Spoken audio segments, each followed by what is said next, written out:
Sereias SMR e você está assistindo mais um vídeo do meu canal. No vídeo de hoje eu vou ler um livro para vocês, tá?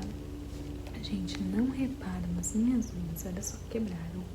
Minha manicure não tá atendendo, né? Porque a gente tá de quarentena aí, então vai ficar assim, espero que não se incomodem por um tempinho. Então vou ler um livro pra vocês, esse daqui, Para Toda a Eternidade, da Dark Side. Já tinha falado sobre ele, que é um livro muito bom, no SMR de livraria aqui no canal. Então se você ainda não assistiu, procura aí nos meus vídeos, que é muito bom. Tem uns arrepios bem gostosos. E enfim, vou ler ele pra vocês, mas antes de começar o vídeo, antes de vocês caírem no sono, peço por favor que deixem um like, se inscrevam no canal se ainda não é inscrito, me segue lá nas redes sociais depois, tá bom? Isso, vamos começar. Então essa daqui é a capa do livro. Esse livro, ele fala sobre uma menina que trabalha num crematório, mas não é um livro de terror, por mais que a capa seja assim. É um livro que fala sobre a vida, tá? Vida e morte, mas não é terror, não é assustador, então quem tem medo pode ficar despreocupado. Eu achei ele muito lindo, esse livro.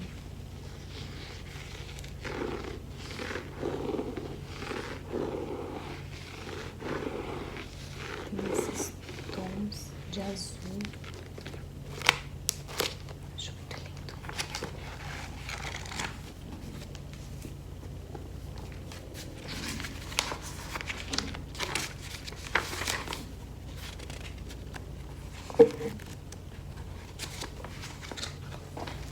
Então, vamos lá.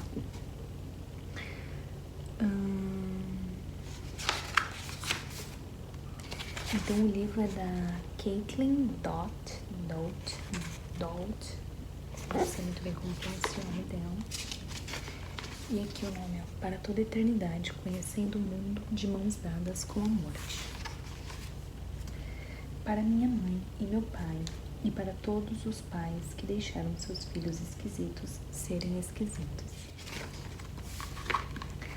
Adultos atormentados pela ansiedade da morte não são esquisitões que contrariam uma doença exótica, mas homens e mulheres cujas famílias e culturas deixaram de tecer as roupas protetoras adequadas para que eles aguentassem o frio gelado da mortalidade.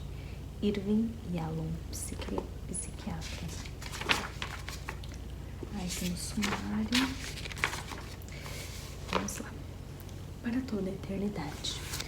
Por lutos mais saudáveis. Aqui começa, esse daqui é o prefácio. É o prefácio, eu vou pular, tá? Vou pular o prefácio e vou direto para a história. Vamos lá. A beleza da diferença. Introdução. O telefone tocou e meu coração disparou. Nos primeiros meses, depois que abri minha agência funerária, um telefone tocando era um evento emocionante. Nós não recebíamos muitas ligações. E se alguém tiver morrido? Eu dizia arfando. Exatamente, é uma agência funerária. Esse era o objetivo. A voz do outro lado era de uma enfermeira de uma casa de repouso. Ela tinha declarado a morte de Josephine 10 minutos antes. O corpo ainda estava quente. A enfermeira estava ao lado do leito de Josephine, tendo uma discussão com a filha da falecida. A filha tinha decidido ligar para minha agência funerária porque não queria que levassem a mãe embora assim que ela desse o suspiro final. Ela queria levar o corpo para casa. Ela pode fazer isso? É um diálogo. Claro que pode, confirmei. Na verdade, nós encorajamos que façam. Não é ilegal? Perguntou a enfermeira com ceticismo. Não é ilegal. Normalmente nós ligamos para a funerária e eles vêm buscar o corpo em 1 hora.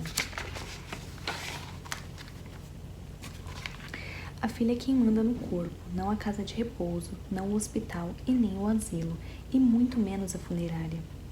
Ah, tudo bem, se você tem certeza. Eu tenho, afirmei. Por favor, diga à filha de Josephine que ela pode nos ligar mais tarde ou amanhã de manhã, se preferir, quando estiver pronta. Nós pegamos Josephine às 8 da noite, 6 horas depois da morte. No dia seguinte, a filha nos mandou um vídeo que fez com o celular. No clipe de 30 segundos, a falecida está deitada na cama, usando o suéter e o lenço favorito. Há velas acesas na mesinha ao lado da cama e o corpo está coberto de pétalas de flores. Mesmo na filmagem granulada do celular, dava para ver que Josefine tinha uma aparência radiante em sua última noite na Terra. A filha sentiu orgulho genuíno de sua realização. A mãe sempre cuidou dela e agora ela estava cuidando da mãe. Nem todo mundo no meu ramo apoia a forma como conduzo minha agência funerária. Alguns acreditam que o corpo deve ser embalsamado para não oferecer perigo, o que não é verdade, e que o corpo deve ser manuseado apenas por profissionais licenciados, o que também não é verdade. Aqueles com opinião divergente consideram que agentes funerários mais jovens e progressistas estão começando a fazer nossa profissão parecer uma piada. E se perguntam se circo é a palavra certa para o que o serviço funerário está virando. Um cavalheiro garantiu: no dia em que o ramo funerário se transformar em visitações residenciais de 3 dias a um corpo não embalsamado, eu desisto. Nos Estados Unidos, onde eu moro, a morte tornou-se um grande negócio desde a virada do século XX. Um século se mostrou ser a quantidade de tempo perfeita para os cidadãos esquecerem como os funerais eram antes, assunto da família e da comunidade. No século XIX, ninguém teria questionado o fato de a filha de Josefine querer preparar o corpo da mãe. Seria estranho se ela não fizesse isso. Ninguém teria questionado uma esposa lavando e vestindo o corpo do marido, um pai carregando o filho para o túmulo em um caixão caseiro. Em pouquíssimo tempo, a indústria funerária norte-americana se tornou mais cara, mais empresarial e mais burocrática do que qualquer outra indústria funerária. Em pouquíssimo tempo, a indústria funerária norte-americana se tornou mais cara, mais empresarial e mais burocrática do que qualquer outra indústria funerária no planeta. Se pudermos ser chamados de melhores em alguma coisa, seria em manter as famílias em lutos separados dos mortos. Por volta de 2012, quando minha agência funerária e este livro ainda era um brilho nos meus olhos, aluguei um chalé junto a uma laguna numa área rural em Belize. Naquela época eu vivia a vida glamurosa de uma cremadora e transportadora de corpos. O chalé tinha que ser muito barato. Não tinha serviço de celular nem Wi-Fi. A laguna ficava a 15 quilômetros da cidade mais próxima, onde só se chegava por veículo com tração nas 4 rodas. O motorista era o caseiro da propriedade, um belizenho de 30 anos chamado Luciano. Para você ter uma ideia de como Luciano era, ele andava por toda parte acompanhado por um bando de cachorros leais, ainda que um pouco magrelos. Quando o chalé estava desocupado, ele andava pelas florestas belizenhas por dias seguidos, usando chinelos, carregando um machete, eu acho que fala assim, seguido pelos cachorros.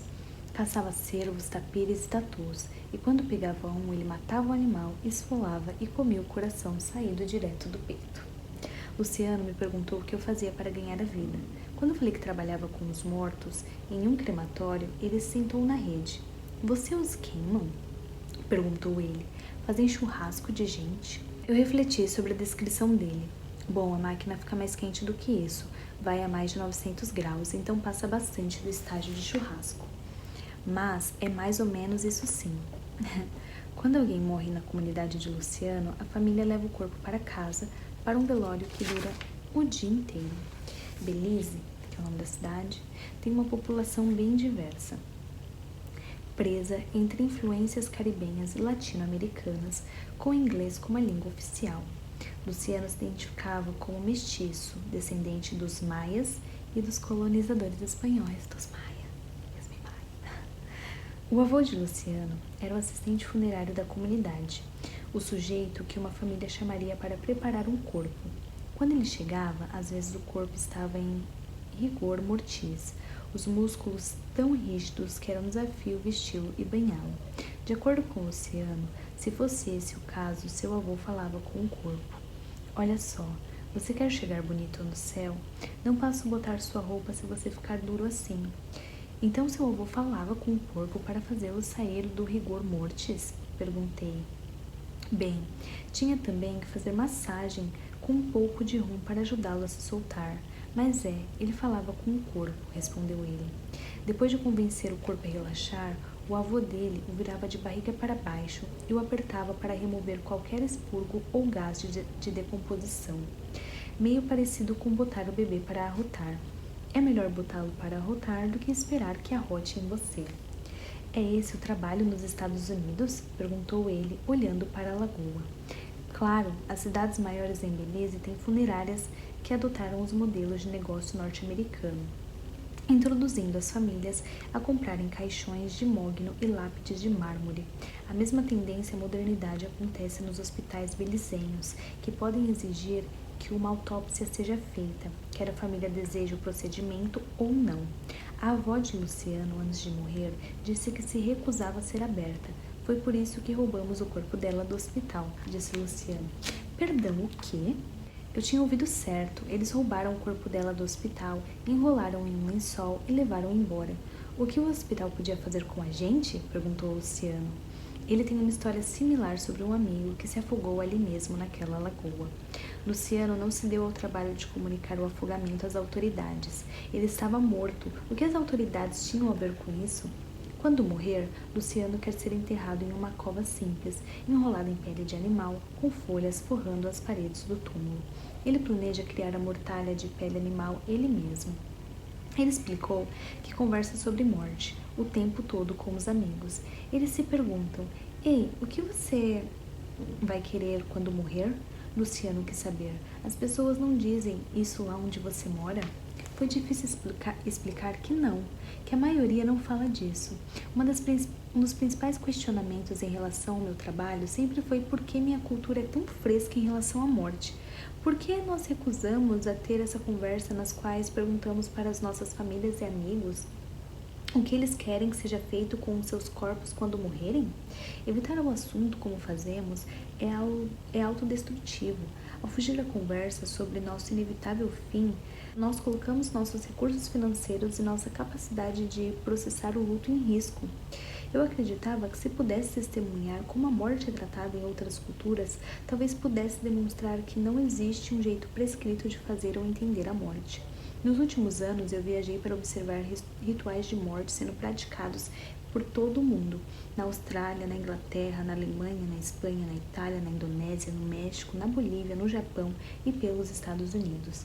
Há muito a aprender com as piras crematórias da Índia e com os caixões excêntricos de Gana, mas os lugares que escolhi para visitar têm histórias igualmente espetaculares e bem menos contadas. Espero que aquilo que descobrir possa nos ajudar a recuperar o significado e a tradição nas nossas comunidades.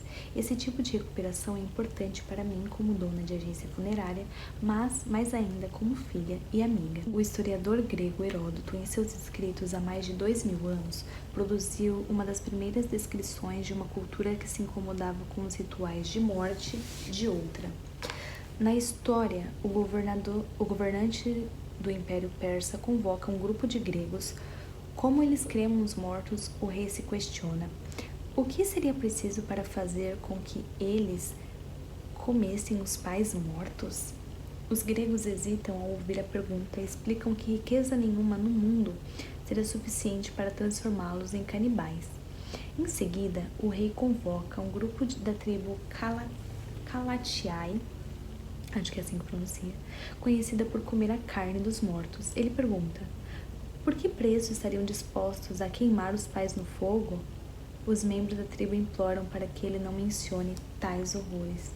Essa atitude, a repulsa pela forma como outros grupos lidam com seus mortos, resiste há milênios.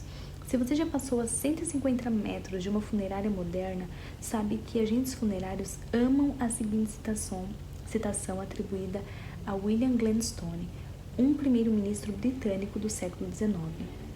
Mostre-me a forma como uma nação cuida de seus mortos e medirei com exatidão matemática a ternura e a piedade de seu povo, seu respeito pelas leis da terra e sua lealdade aos atos ideais. Eles entalham a citação em placas nas paredes e a exibem com destaque em seus sites, junto a gifs de bandeira americana e com Amazing Grace como trilha sonora de fundo. Infelizmente, Gladstone Nunca ofereceu a equação que nos permite determinar com sua prometida exatidão matemática que um método de cuidar dos mortos em particular é 79,9% bárbaro, enquanto o outro é 62,4% digno. Na verdade, Gladstone pode nunca ter proferido essa citação. Ela foi primeira registrada na edição de março de 1938 de The American Cemetery em um artigo chamado Successful Cemetery Advertising, Propagandas Bem-Sucedidas para Cemitérios. Gente, esse livro é muito bom. Não posso provar que Gladstone não disse isso, mas um proeminente estudioso de seu trabalho me disse que nunca encontrou a citação. O máximo que chegou a afirmar foi que parecia uma coisa que ele poderia ter dito. Mesmo que reconheçamos os benefícios do ritual de outra cultura, nós muitas vezes permitimos que a parcialidade abale esse sentimento de aceitação. Em 1636, 2.000 indígenas Wendat se reuniram em torno de uma cova coletiva nas margens do que é agora o Lago Huron, no Canadá. A cova tinha 2 metros de profundidade por 7 de largura e foi preparada para receber os ossos de 700 indivíduos. Para os ossos, a cova não foi a primeira parada depois da morte. Quando ainda eram cadáveres frescos, eles foram enrolados em vestes de pele de castor e colocados em plataformas de madeira a 3 metros do chão. A cada década, mais ou menos, as dispersas comunidades Huron-Wendat reuniram os restos de todos os seus mortos para o enterro comunitário, conhecido como Festa dos Mortos. Em preparação, os cadáveres eram descidos das plataformas. Pessoas da família em geral, mulheres, tinham a tarefa de limpar os ossos de qualquer pedaço de carne remanescente. A dificuldade na limpeza dos ossos variava de acordo com quanto tempo havia se passado desde a morte da pessoa. Alguns corpos tinham se decomposto e só a pele seca e fina como papel ainda estava agarrada ao esqueleto. Outros corpos estavam preservados e quase mumificados, o que exigia que a carne ressecada fosse arrancada em tiras e queimada. Os corpos mais trabalhosos pertenciam aos mortos recentes, ainda cheios de larva. Esse ritual de limpeza foi testemunhado e registrado por Jean de Brébeuf, um missionário católico da França. Em vez de reagir com horror, ele escreveu com grande admiração sobre a forma íntima como as famílias tratavam os corpos. Em um dos casos, Brébeuf observou uma família desembrulhar um cadáver em decomposição, escorrendo líquidos. A família inabalada passou a limpar os ossos e a reembrulhá-los com uma nova veste de castor. Brébeuf perguntou se esse não era um exemplo nobre que poderia inspirar os cristãos. Ele expressou uma admiração similar quando chegou a hora da cerimônia na cova, quando os corpos foram cobertos com areia e cascas de tronco. Ele achou encorajador ver tais trabalhos de misericórdia acontecendo. Naquele momento, parado na beira da cova, tenho certeza de que Brébeuf ficou comovido pelos rituais de morte do povo Wendat, não sei. Mas isso não mudou sua esperança final e fervorosa, a de que todos os costumes e cerimônias deles fossem obliterados e substituídos pelas cerimônias cristãs, para que eles pudessem se tornar sagrados em vez de tolos e inúteis. É preciso deixar claro que o povo indígena do Canadá não estava aberto aos rituais alternativos que o missionário francês ofereceu. O historiador Eric Seaman escreveu que as primeiras nações e os europeus muitas vezes descobriam perfeições apavorantes uns nos outros, como os Wendat, não sei, podiam acreditar que os católicos franceses tinham objetivos nobres quando eles admitiam abertamente o canibalismo, gabando-se de consumir carne e sangue, e justamente do próprio Deus deles, em uma prática chamada comunhão. Como a religião é a fonte de muitos rituais de morte, nós muitas vezes invocamos a crença para desonrar as práticas dos outros. Em 1965, James W. Fraser escreveu em Cremation, Is It Christian? Cremação é algo cristã? Spoiler, não. Que cremar era um ato bárbaro e um apoio ao crime. Para um cristão decente, é repulsivo pensar no corpo de um amigo sendo tratado como um rosbife no forno, com todas as gorduras e tecidos derretendo e escorrendo. E passei a acreditar que os méritos de um costume relacionado à morte não são baseados em matemática, por exemplo, 36,7% um ato bárbaro, mas em emoções, numa crença na nobreza única da própria cultura da pessoa. Isso quer dizer que consideramos os rituais de morte selvagens apenas quando eles não são como os nossos. No meu último dia em Belize, Luciano me levou ao cemitério onde ficam seus avós, inclusive a avó roubada. O local era cheio de túmulos altos de concreto, alguns bem cuidados, alguns em estado de ruína. Uma cruz derrubada sobre o mato estava enrolada com uma calcinha. Alguém pegou o spray preto e escreveu de forma rudimentar: Terra de Gaza, e arrependam-se todos os homens, em 2 túmulos. No canto mais distante, embaixo de uma árvore, os caixões dos avós dele estavam um sobre o outro, contidos em um dos túmulos de concreto. Minha avó, ela não queria tanto cimento, queria só um buraco no chão, do pó ao pó. Mas sabe como é? Luciano varreu com carinho as folhas mortas em cima do túmulo. O que me chamou a atenção foi como Luciano esteve presente em cada passo da morte da avó, desde roubar o corpo dela no hospital a organizar um velório em que a família bebeu rum e tocou música rancheira, o tipo favorito da avó dele, e até a cuidar do túmulo dela, anos depois. Comparemos isso com a indústria funerária ocidental, em que as pessoas, passando pelo luto, precisam enfrentar momentos confusos de forma proposital depois de cada perda. A maioria das pessoas não saberia dizer quais produtos químicos são injetados em sua mãe durante o procedimento de embalsamento. Resposta: uma combinação de formaldeído, metanol, etanol e fenol. Formaldeído. Nem porque precisam comprar uma câmara mortuária de aço inoxidável de $3.000 no cemitério. Resposta: para que a equipe de manutenção tenha mais facilidade na hora de cortar a grama. Em 2017, uma investigação da NPR, National Public Radio, sobre funerárias, descobriu um sistema confuso e nada prestativo, que parece feito para ser impenetrável pelo consumidor médio que precisa tomar decisões custosas em um momento de dor e de estresse financeiro. Nós precisamos reformar nossa indústria funerária introduzindo novas práticas para que sejam tão motivadas pelo lucro e que deem abertura para incluir a família. Mas não temos como começar a reformar, nem questionar nosso sistema de morte se agirmos como pequenos Jean de Brebeuf, convencidos falsamente de que sabemos o que é certo, enquanto todas aquelas outras pessoas são desrespeitosas e bárbaras.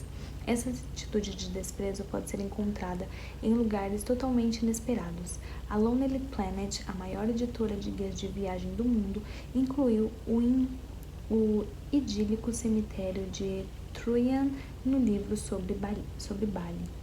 Em Trunian, os aldeões tecem jaulas de bambu para que os mortos se decomponham dentro delas.